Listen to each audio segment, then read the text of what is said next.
नमस्कार दोस्तों, आपके चैनल में आपका स्वागत है।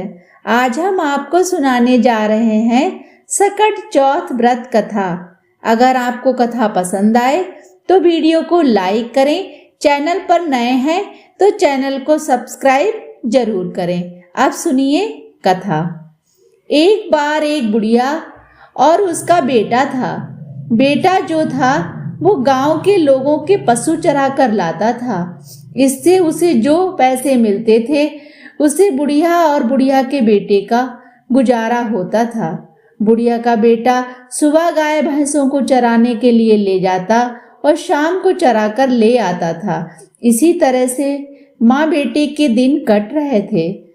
फिर एक दिन बुढ़िया का बेटा रोज की तरह जानवरों को चराने के लिए जा रहा था। तभी उसकी चाची ताइयों ने देखा और कहा कि तू इतनी मेहनत करता है, जंगल में रोज गाय भैंसों को चराने जाता है और जब तू चला जाता है तो पीछे से तेरी माँ पकवान बनाकर खाए। बुढ़िया का बेटा बोला, नहीं, ऐसा नहीं हो सकता, मेरी माँ ऐसा कर ही नहीं सकती। चाची ताइयां बोली कि ना विश्वास हो तो आज शाम को घर पर जल्दी आकर देख लेना। आज घर अपनी आंखों से तेरी माँ पकवान बना बना कर खाए। तो वह बोला कि ठीक है और पशु चराने चला गया। उस दिन बेटा थोड़ा जल्दी आ गया। बुढ़िया पूजा के लिए तिल के लड्डू बना रही थी। जब बेटे ने माँ को लड्डू बनाते हुए देखा तो बेटे ने सोचा, मेरी चाची ताइयां सही कहती हैं कि मैं सारा दिन मेहनत करता हूँ, जंगल में गाय भैंसों को चराने जाता हूँ और पीछे से माँ पकवान बनाकर खाए और मुझे देना तो दूर की बात है, मुझे बताए तक नहीं। लड़का अपनी माँ से बोला, मैं तो घर छोड़कर जाऊंगा। बुढ़िया बोली, बेटा क्या बात हो गई? बेटा बोला, मैं तो सारा दिन काम करूं और तू पकवान बनाकर खाए। बुढ़िया ने मना किया और घर को छोड़कर मत जा। वह बोला, नहीं माँ, मैं तो जाऊंगा। बुढ़िया समझ गई कि देवरानी जेठानियों ने कान भरे हैं। बुढ़िया ने सोचा, अब ये नहीं रुकेगा। बुढ़िया बोली, ये तिल के दाने ले जा, आज सकट चौथ थी तो पकवान बना रही थी। मैं तो तेरे लिए व्रत करती हूँ, तू नहीं रुकेगा तो ये तिल के दाने ले जा। कहीं भी अगर तेरे ऊपर मुसीबत आए तो ये तिल के दाने पूर कर बैठ जाना। अगर मैं तेरे नाम का व्रत करती हूँ तो वह मुसीबत टल जाएगी और नहीं टली तो मैं झूठी साबित हो जाऊंगी। बेटा बोला, ठीक है, और तिल के दाने लेकर चल दिया। अब घर से निकलकर जंगल के रास्ते से जा रहा था। तभी उसने देखा कि सामने दो शेर खड़े हैं। उसने सोचा, ये शेर तो अब मुझे खा जाएंगे। तभी उसे माँ की याद आई। जब मुसीबत होती है ना, तब माँ की याद आती है और माँ की कही बात भी याद आई। तो वह तिल के दाने पूर कर बैठ गया और बोला, हे सकट देवता, अगर मेरी माँ मेरे नाम का व्रत करती है, सकट चौथ व्रत रखती है, तो ये शेर गाय बन जाएंगे, नहीं तो मेरा मरना तय है। सकट देवता की कृपा से दोनों शेर गाय बन गए और पूंछ हिलाते हुए चले गए, क्योंकि उसकी माँ तो उसके नाम का ही व्रत करती थी। आगे चला तो थोड़ी दूर आगे चला तो उसने देखा उसके आगे सांप फन उठाए खड़ा है। अब उसने सोचा कि ये सांप तो मुझे डस लेगा। तभी उसे माँ की बात याद आई। वह तिल पूर कर बैठ गया और बोला, हे सकट देवता, अगर मेरी माँ मेरे नाम का व्रत करती थी तो ये सांप रस्सी बन जाएगा, नहीं तो ये सांप मुझे डस लेगा और मेरा मरना तय है। तभी सांप रस्सी बन गया और वह आगे निकल गया। जब आगे पहुंचा तो उसने देखा सामने बहुत बड़ी नदी उफान करती हुई आ रही थी।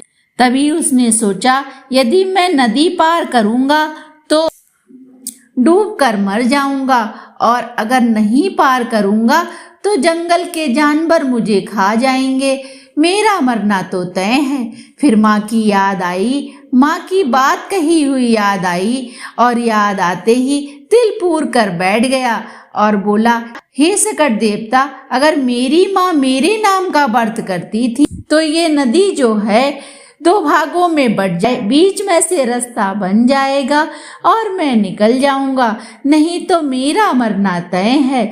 सकट देवता की कृपा से नदी के बीच में से रास्ता बन गया और वह दूसरी नगरी में पहुंच गया। जब वह दूसरे नगर में पहुंचा तो उसने देखा एक माई पूड़े बना रही थी। अब पूड़े बनाए जाए, रोए जाए, पूड़े बनाए जाए, तो वह बुढ़िया का बेटा बोला, माई ये क्या बात हुई? पूड़े बनाए तो सुख की बात और रोए तो बहुत दुख की बात, तो इसका मतलब क्या हुआ माई?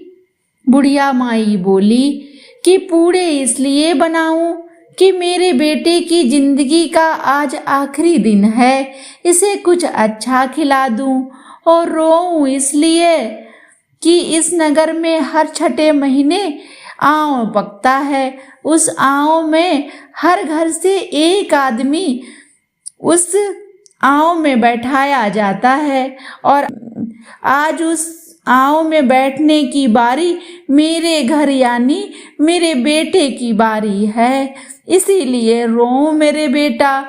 मेरे एक ही बेटा है, वह भी आज जाकर उस आव में बैठ जाएगा। बुढ़िया का बेटा बोला, माई तू ये कर, ये सारे पूड़े मुझे बना कर खिला दे और इसके बदले में मैं तेरे बेटे के बदले आज आव में बैठने को मैं चला जाऊंगा।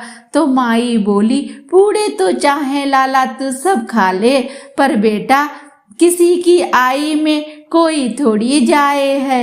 बुढ़िया का बेटा बोला, ना माई मैं चला जाऊंगा। बुढ़िया के बेटे ने भरपेट पूड़े खा लिए और खाकर वह सो गया।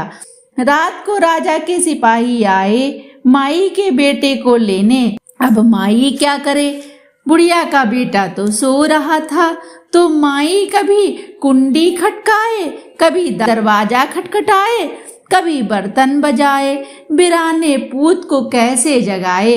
अब आवाज सुनकर बुढ़िया का बेटा जग गया। बुढ़िया का बेटा बोला, माई सिपाही आ गए? बुढ़िया बोली, हाँ बेटा आ गए। बुढ़िया का बेटा अब सिपाहियों के साथ चला गया और जाके आव में बैठ गया। आव में बैठने के बाद तिल पूर लिए उसने और चारों तरफ, और फिर उसने सकट देवता से प्रार्थना की कि हे सकट देवता, अगर मेरी माँ मेरे नाम का व्रत करती थी तो मैं नहीं जलूंगा, और नहीं करती थी तो मेरा जलना मेरा मरना निश्चित है। सकट देवता की कृपा से उसे कुछ ना हुआ। गली में बच्चे खेल रहे थे, खेलते खेलते बच्चों की गेंद जाके मटके पर लगी तो टन से आवाज आई। सारे नगर में हाहाकार मच गया। आव पक गया, आव पक गया, आव पक गया। सब बोले 6 महीने में आव पकता था, इस बार तीसरे दिन ही आव कैसे पक गया। अब राजा को बुलाया गया। राजा सिपाहियों के साथ राजा आए और राजा ने सिपाहियों से कहा, अब मटकों को उतारो। जब सिपाही मटकों को उतारने लगे तो बुढ़िया का बेटा अंदर से बोला, भाई धीरे धीरे, भाई धीरे धीरे। जब अंदर से इंसान की आवाज सुनी तो सारे डर गए। सारे सिपाही डर के मारे दूर भाग गए। राजा ने तलवार निकाली और तलवार निकालकर राजा बोले, बाहर निकल। राजा बोले, भूत है कि पिशाच है, कौन है? बुढ़िया का बेटा जो हाथ जोड़कर बाहर निकला और बोला, महाराज मैं ना तो भूत हूँ और ना ही पिशाच हूँ, मैं तो एक बुढ़िया का बेटा हूँ। मेरी माँ तो मेरे नाम के सकट चौथ व्रत करती थी। चाची ताइयों ने मेरे कान भर दिए और मैं अपने घर से चला आया। बुढ़िया का बेटा बोला कि मेरी माँ मेरे नाम का सकट चौथ व्रत करती थी, तो उसी से मैं जला नहीं और वापस निकल आया। तो रानी बोली कि हम अपनी पुत्री का विवाह इसी के साथ करेंगे, जिसे अग्नि भी ना जला सके, तो वैसा दामाद हमें कहाँ मिलेगा। राजा को भी रानी की बात ठीक लगी और राजा भी तैयार हो गए। राजा ने अपनी पुत्री का विवाह उस बुढ़िया के बेटे के साथ कर दिया। अब वे महल में रहने लगा। एक दिन राजकुमारी और बुढ़िया का बेटा छत पर शाम को घूम रहे थे, तो घूमते घूमते छत पर बुढ़िया के बेटे ने देखा कि आज बादल बहुत हैं, कि लग रहा देखो मेरे गांव की तरफ कितने बादल हैं, आज लग रहा है बारिश होगी। तो राजकुमारी बोली कि क्या तुम्हारे भी घर है, तो तुम्हारा भी गांव है? तो उसने कहा कि हाँ क्यों नहीं, मेरा भी गांव है, मेरी भी माँ है, मेरा भी घर है। तो कही कि तो जब तुम्हारा घर है तो हम यहाँ क्यों हैं, तो हम अपने घर को चलेंगे। तो बुढ़िया का बेटा बोला कि हाँ तुम अपने पिताजी से आज्ञा ले लो और चलो। तो राजकुमारी जो थी वो कहने लगी, पिताजी ये कह रहे हैं कि अपने घर को चलो। तो राजा बोले कि ये तो बहुत अच्छी बात है बेटा कि तुम अब सब लोग अपने घर को जाना चाहते हो।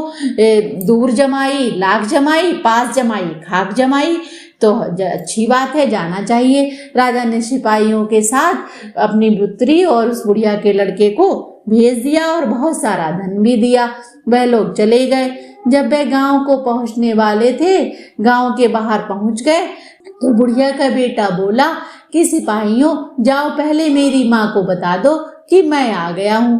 बुढ़िया का घर पहुँचते हुए उसके घर पे पहुँचे तो बुढ़िया तो अंधी हो चुकी थी। बेटे के गम में रो रो कर बेचारी अंधी हो गई थी। सिपाही बोले कि माई आपका बेटा आ रहा है अपनी बहू के साथ। तो माई बोली कि देवरानी जेठानी तो मुझे बोली मारे ही, अब तुम क्यों मुझे बोली मारो। तो सिपाही बोले माई बोली ना मारे, हंसी मजाक ना करें आपके साथ, हम तो सच बोल रहे हैं कि आपका बेटा और बहू आ गए हैं। तो बुढ़िया ने क्या किया, लोहे की आंगी जो थी वो पहन ली और सकट देवता से प्रार्थना करने लगी कि हे सकट देवता, अगर मेरा बेटा होगा तो मेरी छाती से दूध निकलकर उसके मुंह में लग जाएगा। तो जब उसका बुढ़िया का बेटा आया सामने और बुढ़िया सामने खड़ी हुई तो उसकी आंगी से जो था दूध निकला और बेटे के मुंह पे लगा जाके। बुढ़िया के बेटे की तो सारी मूछें भीग गई। तब सकट देवता की कृपा से जो थी उसकी बुढ़िया की आंखें भी आ गईं और आंखों की रोशनी आ गई। बुढ़िया बहुत खुश हुई। बेटा माँ के पैरों में पड़ गया और माफी मांगने लगा। बोला हे माँ मुझे माफ कर दे, मैंने तेरा बहुत दिल दुखाया है। माँ चाची ताइयों ने मेरे कान भर दिए थे तो मुझसे ये भूल हो बैठी। माँ तू तो मेरे नाम का ही व्रत करती। तो बुढ़िया तो जो थी वो बेटे से कब तक नाराज रहती। बुढ़िया ने अपने बेटे को माफ कर दिया और गले से लगा लिया, बहू को भी गले से लगा लिया और घर में सुख से रहने लगे। अब तो अच्छे अच्छे दिन उनके बीतने लगे, सब खुशी खुशी रहने लगे। गांव में भी हंगामा सा फैल गया। बुढ़िया का बेटा वापस आ गया, बुढ़िया का बेटा वापस आ गया। गांव वालों ने भी खूब धूमधाम से उनका स्वागत किया, खूब उत्सव मनाया और राजा ने भी अपने राज्य में ऐलान करवा दिया कि सारे लोग अपने संतान की लंबी आयु के लिए, उज्जवल भविष्य के लिए सकट देवता का व्रत सारी स्त्रियां जरूर करें। और ऐसा राजा ने अपने राज्य में ऐलान करवा दिया। तो राजा के राज्य में भी सब सकट चौथ व्रत औरतें जो थी वो करने लगी। और इधर बुढ़िया का बेटा राजी खुशी, बुढ़िया का बेटा बहू सब रहने लगे, अच्छे अच्छे उनके दिन बीतने लगे। बोलो सकट देवता की जय। हे सकट देवता, जैसे आपने बुढ़िया के साथ पहले करी वैसे किसी के साथ मत करना। जैसे बुढ़िया के साथ बाद में करी वैसे सबके साथ करना। कथा पढ़ने वाले, कथा सुनने वाले, हुंकारा भरने वाले सब पर अपनी कृपा बनाए रखना। दोस्तों आपको कहानी कैसी लगी? कहानी अच्छी लगी हो तो लाइक करें, शेयर करें। चैनल पर नए हैं तो चैनल को सब्सक्राइब जरूर करें। दोस्तों कमेंट जरूर किया करें, कमेंट बॉक्स आपका है, आप अपने विचार जरूर लिखा करें। धन्यवाद।